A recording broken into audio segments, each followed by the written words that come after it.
Este programa contiene dramatizaciones. Los nombres y las características de ciertos pacientes han sido cambiados. En algunos casos, los verdaderos médicos y pacientes se representan a sí mismos. Vamos a hablar de las interacciones de las células entre sí. Para empezar, tenemos que saber que el examen de un corte delgado a través de un órgano mayor de algún animal revela una configuración compleja que incluye diversos tipos diferentes de células. Es poco lo que se sabe de los mecanismos que permiten generar las disposiciones celulares tridimensionales complejas que se encuentran en los órganos en desarrollo. Este proceso depende sobre todo de interacciones selectivas entre las células del mismo tipo, así como células que reconocen las superficies de otras células, por lo que interactúan con unas mientras eluden a otras. Se han reconocido decenas de proteínas diferentes que participan en la adhesión celular y se cree que las disposiciones distintas de estas moléculas en las superficies de tipos diferentes de células son las causas de interpretaciones específicas entre las células dentro de tejidos complejos. Existen 4 familias distintas de proteínas integrales de membranas. Estas tienen un papel importante en la mediación de la adhesión intercelular. Estas son las selectinas, ciertos tipos de las superfamilias de inmunoglobulinas, algunos miembros de las integrinas y las caderinas. Vamos a comenzar por explicarles lo que son las selectinas. Estas son receptoras de adhesión que forman una familia de glucoproteínas integrales de la membrana que reconocen y se unen con una disposición particular de azúcares en los oligosacáridos que sobresalen de la superficie de otras células.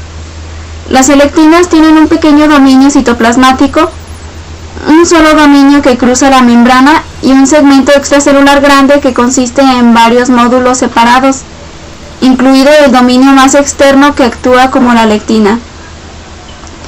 Tenemos que entender que existen 3 tipos de selectinas. La primera es la selectina E. Esta se encuentra presente en células endoteliales. También tenemos la selectina P, que esta se encontrada en plaquetas y en células endoteliales. Y por último tenemos a la selectina L. Esta se encuentra en los leucocitos. Para que las selectinas se unan con sus carbohidratos es necesaria la presencia de calcio. Como grupo, las selectinas median las interacciones transitorias entre los leucocitos circulantes y las paredes vasculares en sitios de inflamación y también en los sitios de coagulación. También tenemos lo que son las inmunoglobulinas e integrinas. Los anticuerpos inmunoglobulina consisten en cadenas de lipéptidos compuestas de varios dominios similares. Cada uno de estos dominios están formados de 70 a 110 aminoácidos organizados en una estructura plegada muy ajustada. Los dominios de tipo inmunoglobulina están presentes en gran variedad de proteínas que en conjunto constituyen la superfamilia de inmunoglobulinas.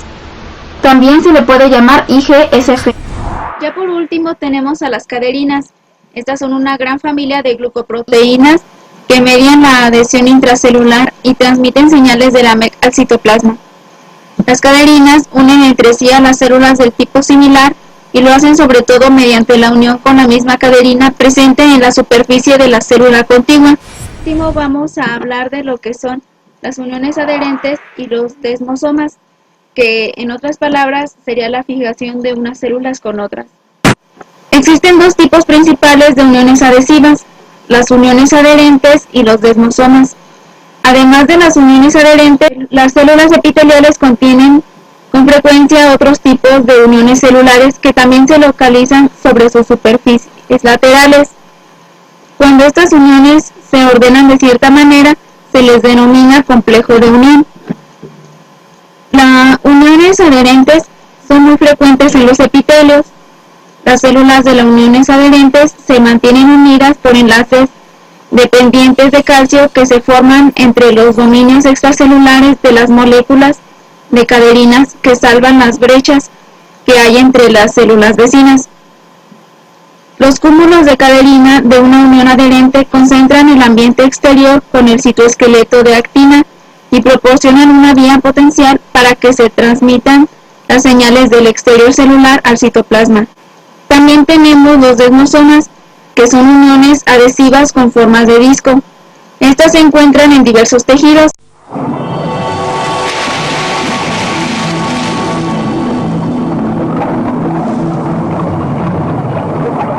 Si bien la doctora Mendoza ya nos habló de la interacción de las células entre sí, ahora veremos el papel de la adhesión celular en la inflamación y la metástasis. ¿Qué es la inflamación? Es la reacción que se desencadena en una parte del organismo o en los tejidos de un órgano, caracterizada por el enrojecimiento de la zona, el aumento de su volumen, el dolor, sensación de calor y trastornos funcionales, y que puede estar provocada por agentes patógenos, sustancias irritantes, así como también puede ser consecuencia de un golpe. Respuesta inflamatoria. El funcionamiento del cuerpo humano es realmente complejo. Nuestro sistema inmune nos protege frente a los intrusos como las bacterias y los virus. La piel es un importante protector de nuestro cuerpo frente a estos. La protección por la piel puede romperse, por ejemplo, por una astilla. Esto da vía libre a las bacterias para invadir así nuestro organismo.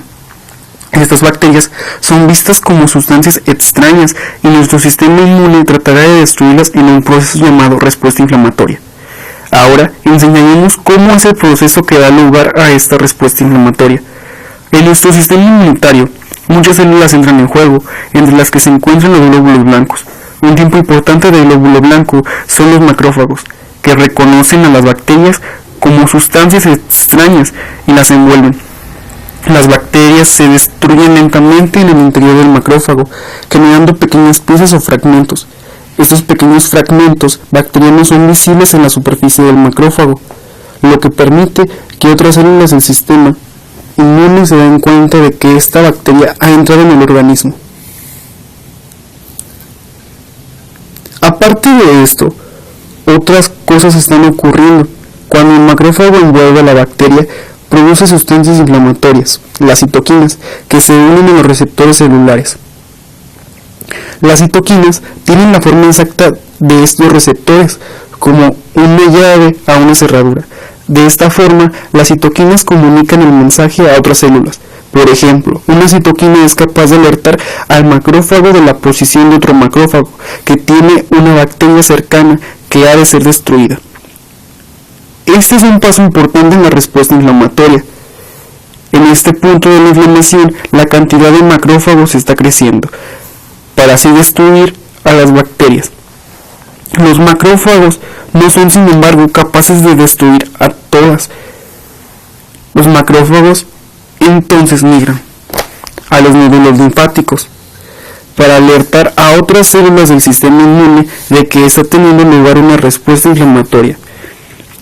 Estos nódulos son importantes porque ayudan a la defensa del organismo. Los nódulos linfáticos son centros inflamatorios donde las células del sistema inmune se reúnen para intercambiar información. Los macrófagos que han envuelto a la bacteria en el sitio de inflamación comienzan a contactar con linfocitos T en los nódulos.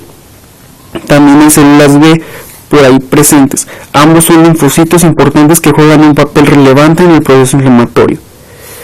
Las células T reconocen los fragmentos bacterianos de la superficie del macrófago que se une a ellas y comienzan a activarse. Las células B también empiezan a activarse. Después de su activación, las células T y B se dividen para producir una gran cantidad de células. Las células T y B van al sitio de inflamación, donde las células T ayudan a otras células inflamatorias a atacar a las bacterias de la manera más eficazmente posible. Esto ayuda a que los macrófagos produzcan más citoquinas, sustancias inflamatorias, y atacan las bacterias para destruirlas. Una vez que estas han sido eliminadas, la respuesta inflamatoria cesa.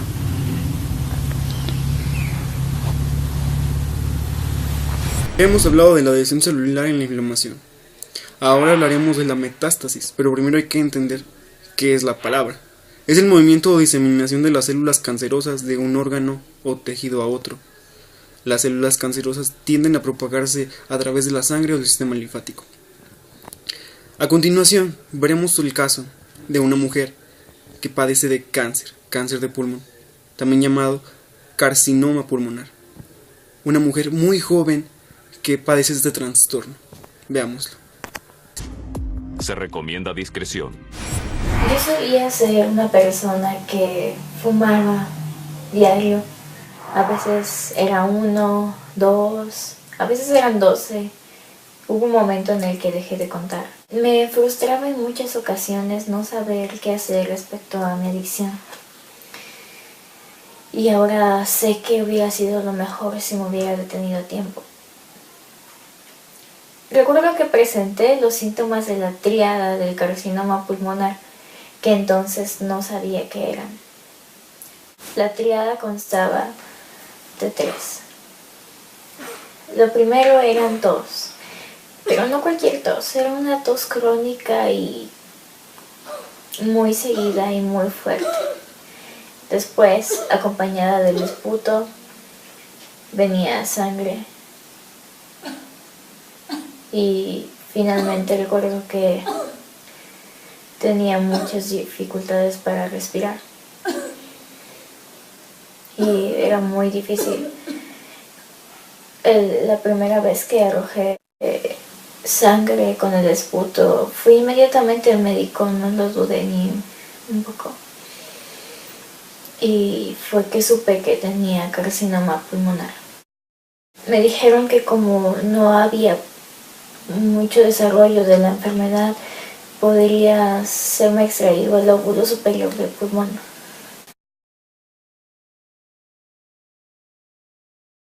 Después de la operación sucedió algo que no esperaba que sucediera. Había metástasis del carcinoma. Lo que siguió a todo eso claramente serían tratamientos, antibióticos, muchos antibióticos para tratar a las otras enfermedades y por supuesto quimioterapias. Y todo eso se desencadenó muy rápido. La adhesión entre las células y la matriz extracelular son fundamentales para mantener la organización estructural y funcional de los tejidos. Las caderinas son un grupo de proteínas que participan en la adhesión celular y se clasifican en 5 grupos basados en la estructura de la caderina E. Su estudio en células y tejidos ha desencadenado su relación directa con el proceso metastático de los tumores, generando información sobre su papel en el desarrollo de la metástasis.